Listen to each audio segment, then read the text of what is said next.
Eto na nga ba yung sinasabi kong mga sangkay eh. Si PBBM kasi ngayon, binanatan na ng isang dilawan.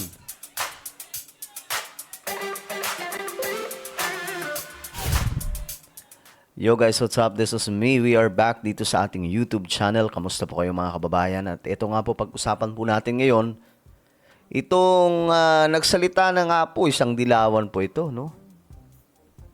Bumakbak na po sa presidente natin. Pag-usapan po natin ito ngayon mga sangkay. Anyway, bago tayo magpatuloy sa mga hindi pa po dyan nakakapag-subscribe guys, subscribe nyo na po yung ating YouTube channel para lagi po kayong updated sa ating mga vlog. Sa mga nanonood po sa Facebook, i-follow nyo po yung ating Facebook page. Okay, so, ito nga mga sangkay. May nagsalita na po. Isang dilaw. Alam nyo, sa totoo lang hindi po talaga ako sa dilaw eh. I'm sorry, may ilan mga sangkay no, na nakikipag halubilo sa mga dilaw. Well, okay naman yon. Pero ang mahirap doon, yung masyado ka ng tiwala o di kaya parang tropa mo na. Naku po, delikado yan.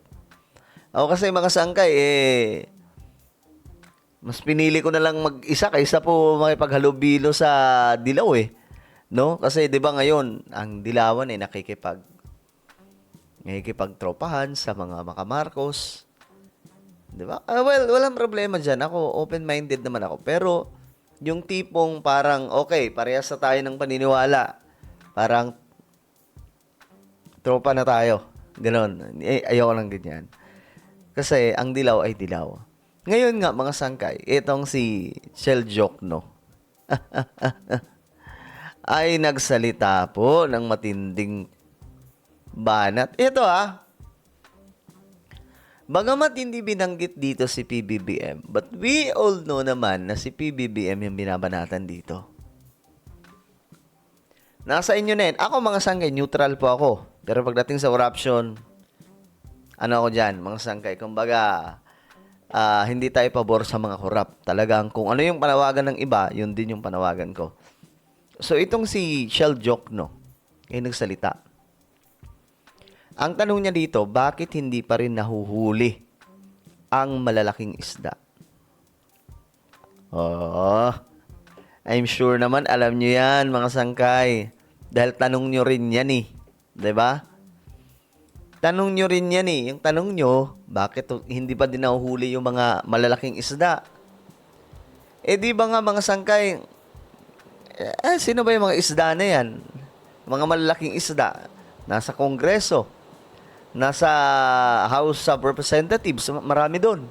No? Madami. Tapos nasa Senado. Ngayon mga sangkay, ito yung justice system sa bansa po natin na talagang, ang pangit eh. Kita nyo every time na bumabagyo at umuulan at nakikita po natin ang baha, sinong maaalala natin? Sige nga, sino maaalala mo? Ikaw na nanonood ngayon, sino ang naaalala mo tuwing nakikita mo na bahang-baha sa inyong lugar? Hindi po ba yung mga korap na mga opisyal? 'Di ba? Yung mga korap, natural. Alangan naman makita mo, tatay mo. Hindi. Yung mga korap, yung nakikita mo. Iisipin mo agad, anak ng tokwa. Kaya bumabaha tayo kasi dahil po sa mga korap na ito. 'Di ba? Ganun po tayo mag-isip. Nakakalungkot man, pero real talk po yan. Sabi po ni Chel Jokno dito, sa balitang to, nasaan na ang big fish sa flood control? Question ni Akbayan Representative Chel Jokno kung bakit hindi pa rin napananagot ang malalaking personalidad sa likod ng flood control controversy. Ipinunto ng kongresista na kapag may pag-ulan, makikita naman agad kung aling flood control project ang gumagana at ang drawing lang. Exactly.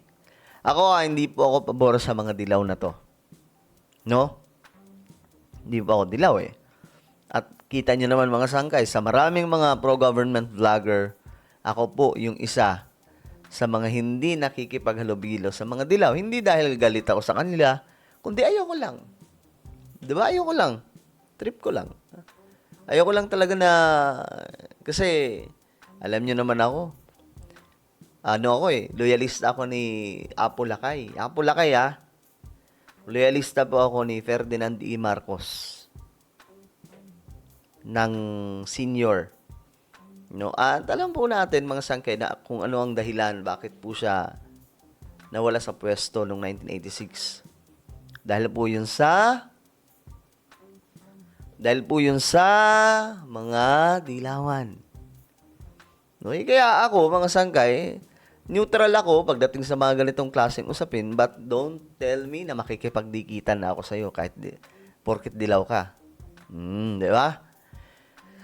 Pero may punto po dito si Chel Jokno. Ipinunto daw po ni Congressman Chel Jokno ang pag-ulan mga sangkay na kung saan kapag ka may wasak na project, kapag may substandard na project, makikita mo agad yung baha. Di ba? Makikita mo agad yung damage. Ito yung sinabi ni Chel. Mambihira. Kailangan managot, ayusin ang sistema, managot. Kaya kailangan ayusin ang sistema, managot na ang dapat managot. Alam niyo yung solution dito? Ang very best solution dito ay yung Kadena Act. I-blockchain po. Wait lang. Tumunog na naman yung emergency. Palagay dito, emergency alert extreme. NDRRMC, 5:12 p.m., 10 August 26, red rainfall warning SA Bulacan, Metro Manila at Rizal. Asahan ang Okay na. Narinig ko na. Pambihira talaga.